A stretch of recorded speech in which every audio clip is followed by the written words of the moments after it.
Hello and welcome to Just One More Watch. Welcome today to my unboxing and review of the Q Timex, the Timex Q, one of the hottest and most hyped watches of 2019.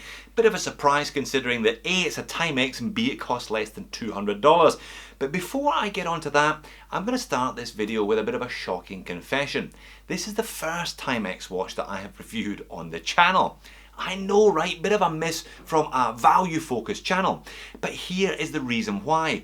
I bought a Timex Expedition about 2 or 3 years ago. I bought it on eBay. I peeled the stickers off. I took out the little piece of plastic, pushed in the crown, and I could hear every second of my life ebbing away incredibly loudly, and I couldn't handle it. So I put the watch in a sock drawer and I sold it on eBay the next week, and I think that has rather put me off the brand since then.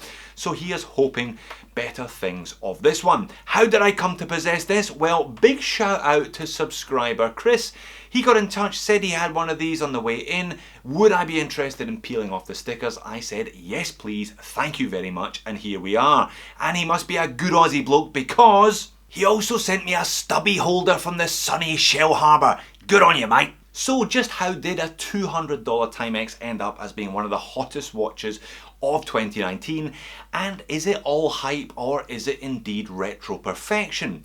Or is there a third possibility? Why not both? Let's flip the camera and find out. So it's a bit of an unbox and review today. This one still has all the stickers on it, freshly purchased by Chris, as I said in the intro. Plenty of packaging as well. I mean, look at the size of that. Plenty of packaging for your $179 US. So how did a $179 Timex end up being one of the surprise hits of 2019 then? Well, my reasoning is that there's such froth at the top end of the market at the moment. We see Rolexes and Patek Philippe's trading at double the face value as soon as you take them out the shop. I think those people who can't quite afford to stump up 15 to 20 plus on a watch wanted a piece of that action from themselves. And we've seen almost a similar level of speculation happening with this Timex, and I believe also with the Casio Royal Oaks, the Cassie Oaks, the G-Shock that they released towards the end of the year as well. Some people just want to be the first kid on the block with the new toys as well. Look at that, let's get it out the box. And I think this watch has captured the neo-vintage, neo-retro zeitgeist quite nicely. From 1979, this Q Timex, it's a reissue, basically, a reinterpretation of a watch that Timex released then at the height of the quartz era, hence the Q on the dial and the big quartz label there applied above the index at 6. Let's get this one peeled and revealed then.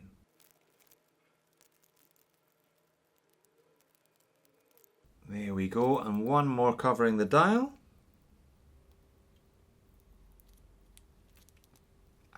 Look at that, it is a real little cutie, isn't it? So the TW2T80700ZV, or Q to its mates. So just the final little battery saver to be removed there. I'll push in the crown and bring this little guy to life for the first time. Hopefully a long and happy life in Chris's possession. So 38.3mm in diameter, that's what I measure it anyway.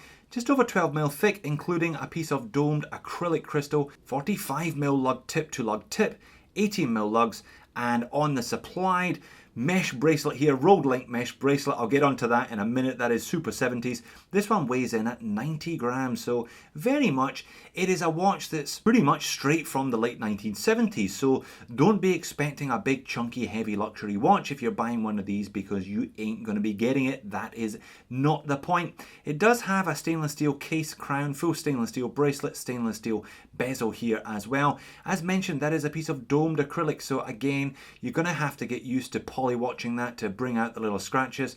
I must say, I think there was one little scratch near the 1 o'clock when I took the plastic off of this. I'll try and get a zoom in on that. You can just about see it there. somewhere near the 1 o'clock index. Again, no problem though, a bit of polywatch here, it'll bring that up. Anybody who has a Hesalite Speedmaster or even a fair collection of Vostok Amphibias is well used to polishing these on a regular basis. Now the 1 to 12 GMT style bezel here is a bi-directional. It is just friction based though, it doesn't click or clack. Again, very much like a Vostok Amphibia, but it has got a reasonable bit of purchase there. I wouldn't expect it to move too much when it is on wrist. Can you hear that? No. Me neither, thankfully. Timex rather sensibly have decided to put a Seiko module into the back of this watch rather than one of their own. 3 hand plus day date complication, it's a quartz obviously. Pop the crown out to the first position, roll the crown forward and you can adjust the date.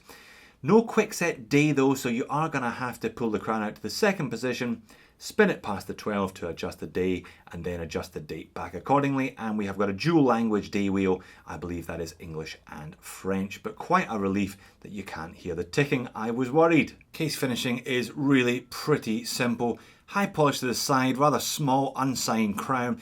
We do have a bit of horizontal brush on the hooded lugs, again very much of the era, those kind of hooded lugs shielding the lug ends there. There also appears to be a little bit of kind of plastic, there's a spacer made of plastic, making that bezel seem to kind of float a little bit above the case. Popping the link and you can see a screw on case pack. 5 atmospheres, 50 meters of water resistance, that's not bad. That will do a swimming pool, I would say. I wouldn't be taking it into the ocean and certainly no snorkeling or diving with it, but you can jump in and out the pool with 50 meters, no problem at all. And a quick change battery hatch, very much like the Timexes of old, very much like the Swatches of the current day. Even tells you what type of cell. Zero maintenance therefore ongoing with this one. Just pop a battery in it yourself every couple of years and this one will tick and tick and tick. And check out that bracelet, again very much of the 70s. Recreated rolled links, looks like a high quality item. Make sure different finishes, we've got a brushed outer edge and a high polished inner edge here. Again, this looks like a lot like a Casio. Very simple fastener system with a Timex etched into the other side. I have heard it's a bit of a hair nipper though. I even trimmed my arm hairs appropriately, but I'm prepared to lose a few. The things I do for this channel. Zoomed in on the dial and it's all really rather nice. All crisply printed, just the Q Timex under the index at 12 quarts, above the index at 6. All the indexes themselves are printed on and we have a minute track around the outer edge. We also have a white printed frame around that day date complication there over at the 3, but really quite clean. The machining on the hands, the cutting on the hands has all been nicely done as well, as you can see there under the macro lens. Certainly I've seen watches more expensive than this that look worse than this under the macro lens. And it has some half decent lume. No lume on the bezel, but that's alright. Again, I wasn't quite expecting it to have so much lume. So a bit of lume and 50 meters of water resistance, there's a fair degree of practicality rather than just novelty with this one. But it's when you get this watch on your wrist that it begins to make sense and you realise why there was such a hubbub about this one, why people were indeed paying over the odds to be one of the early adopters, to be the first on their block with the Q Timex. It looks great. They just got the whole retro thing spot on. Aluminium bezel insert glinting away there. Acrylic crystal, a great choice in spite of its fragility. The painted dial looks crisp, the whole thing looks legible, ticking away there, quite the thing. Now I've got a 7-inch wrist for your reference. My tendency is towards 40mm or less, so this is a good size for me. Be warned though, if you are interested in picking up one of these and you have got a larger wrist than mine, larger than average, just have a good think about whether this size of watch, a 38mm, is going to be suitable for you long term, but nice and legible certainly. Same when you get it outside as well. That domed acrylic crystal really is interesting, nicely distorting that dial when you get it to the edges of the viewing angle. Sits fairly flat on wrist, the whole case pretty flat, not a lot of curvature, but 45mm lug tip to lug tip means it does wear quite sweetly. But I would suggest you wear it a little bit tighter rather than a little bit looser because it is a hair nipper. Now, I'm not going to do a full moans and niggles today. I think that would be deeply disrespectful to Chris, considering he loaned me his brand new watch and allowed me to peel the stickers off. I will say though that if you wear it loose, it will nip your... Oh, there you go, you can see at the bottom of my arm there. Hey, some people might like that. I've never been a massive fan of having a watch remove my arm hairs while I was wearing it though. And if you are interested in one of these, just make sure you know what you're actually buying. You're buying something designed to look and feel like it came from the 1970s. It certainly does both of those things.